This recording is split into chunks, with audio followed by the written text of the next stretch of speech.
Hi, friends. Talking to you from my place of retreat this week. I am on retreat with a group of priests from around the nation, and it's a retreat just for priests. And as I was saying in our previous video, one of the things, among many, that we're looking at is parts of the movie The Lion King in order to look at the soul and what's going on in the soul. In this part,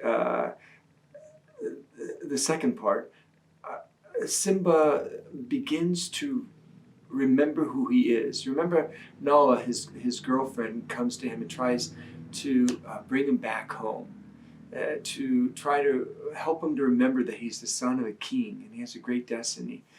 But that doesn't quite work.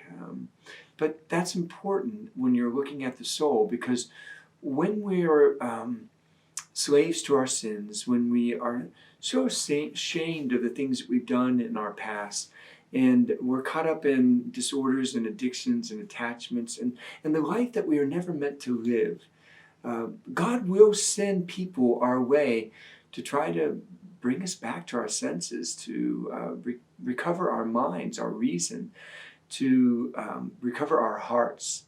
And that's a part of the journey. And although Nala wasn't successful entirely on her own, she planted the water and she started to wet the ground of the soul for Simba. And then, if you remember the scene where Rafiki, the baboon, comes and he helps Simba remember that he has a father, and that in fact his father is not dead.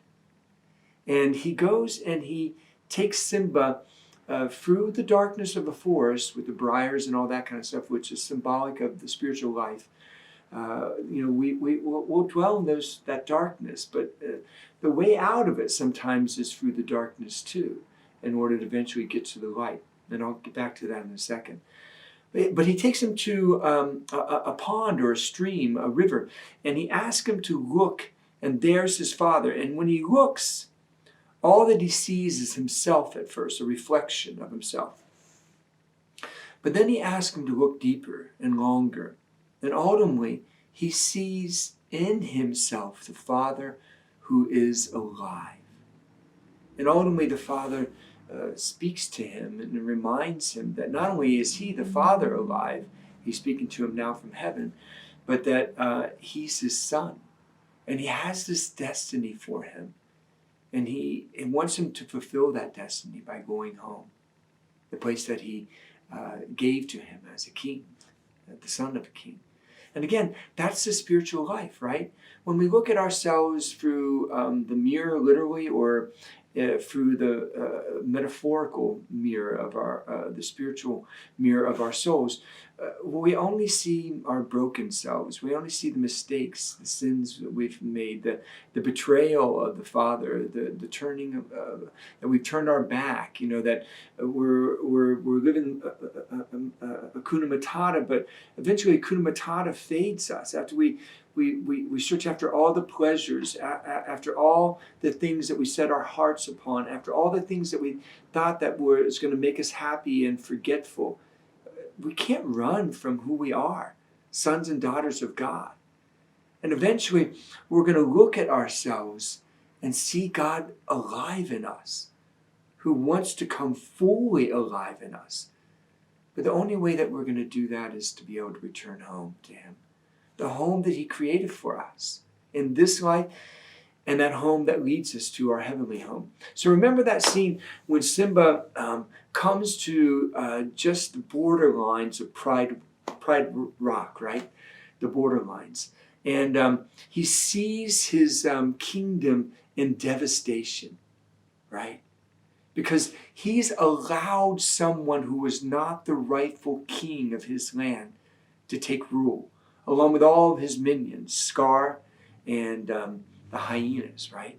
Again, that's the landscape of the soul, right?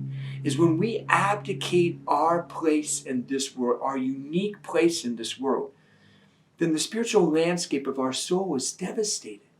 When we allow somebody else to rule over us rather than the rightful king, and then rather than us taking our rightful place as kings and queens of this world and preparing us to come into the kingdom of our Father. When we allow that, then our soul is devastated, right? But look what happens next. Simba no longer runs from this. He literally runs home. Remember, he ran away in the midst of the lie that because we sin, we should run away from God, from the Father, and from our home, and from our destiny. Now he's running to it. And he ultimately confronts Scar, and he confronts the lie. Remember, Scar is telling others that he, Simba, is the murderer, that he's to blame for this break, for this devastation, and so on, right? That's the enemy coming to us again and trying to make us run away from our home. But he doesn't stand for any of this. And ultimately the lie comes out. Here's the thing about sin. Whenever any of us sin, whenever any of us do things that are disordered, whenever any of us give in to our faults and our failings and our weaker natures and stuff like that, or other people do that, it's all eventually going to come back to us. But ultimately, in God's justice and His mercy, if we allow both, it will set us free. And so the lie is turned upon Scar.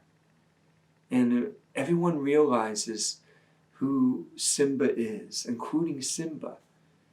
And the lie is ultimately the undoing of the liar. The hyenas realized that Scar was never their friend. And here's the thing about evil. Evil is divided.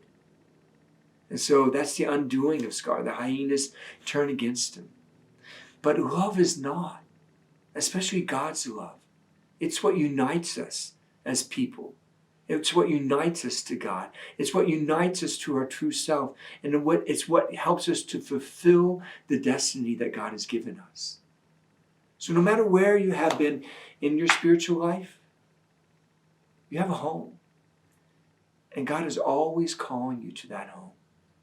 And calling you to remember who you are as a son and daughter of God. And that He's given you a great destiny. And that's to rule over a land. First the land of your own soul. And then the land of all of those in your pride, in your clan, in your family, in our community, in our parishes, in our culture, in our society. And that when we take our rightful place, right, and take the authority and the power that God has given us, not only does our own spiritual landscape come to full blossom and life abundance, but then we bring that life to other people because of the power that God gave us and we now are no longer afraid of, to live in and to rule in and to share it. So here's maybe something that you can do while you're by yourself or while you are with family and friends in the monastery of your home. Go back and watch The Lion King and allow the Lord to recover you from your youth.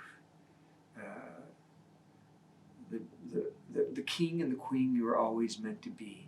Go back and watch this, what we think was a movie for kids alone, but really it's a movie for all of us. And we think it was, just a secular movie. It's really, when you go back and look at it through the lens of Christianity, all about your soul and what is possible in your life. Until next time, friends.